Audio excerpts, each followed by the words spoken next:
فاطمہ کیا ہوا؟ کہ میری علی کی لڑائی ہو۔ اب جب لڑائی ہوتی ہے تو بچی کے ماں باپ بچی کے ساتھ، لڑکے کے ماں باپ لڑکے کے ساتھ، اور دونوں طرف سے گالم گلوچ، پھر مقدمے، پھر طلاقیں۔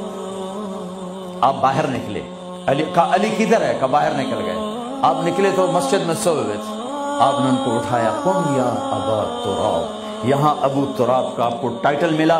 حضرت علی فرماتے تھے کل کائنات کے ملنے سے مجھے یہ ٹائٹل زیادہ محبوب ہے، کہ چونکہ اس میں اظہار محبت تھا اور اس میں اشارہ تھا کہ میاں بیوی میں لڑائی ہو جاتی ہے، میں تم پہ ناراض نہیں ہوں، اٹھو۔ ابو تراب لے کر آئے اور گھر میں یوں لیٹ گئے، رائٹ علی کو لٹایا، لیفٹ فاطمہ کو لٹایا، حضرت علی کا ہاتھ رکھا اپنی ناف پر، حضرت فاطمہ ہاتھ رکھا حضرت علی پر، پھر اپنا ہاتھ رکھا بیٹی کے ہاتھ پر، پھر فرمایا بولو ہماری صلح ہو گئی۔ تو کہنے کی جی ہماری صلح ہو گئی۔ آپ اٹھے بڑے خوش۔ صحابہ نے کہا یا رسول اللہ آج تو بڑے خوش نظر آ رہے ہیں۔ فرمایا علی فاطمہ کی صلح کرا۔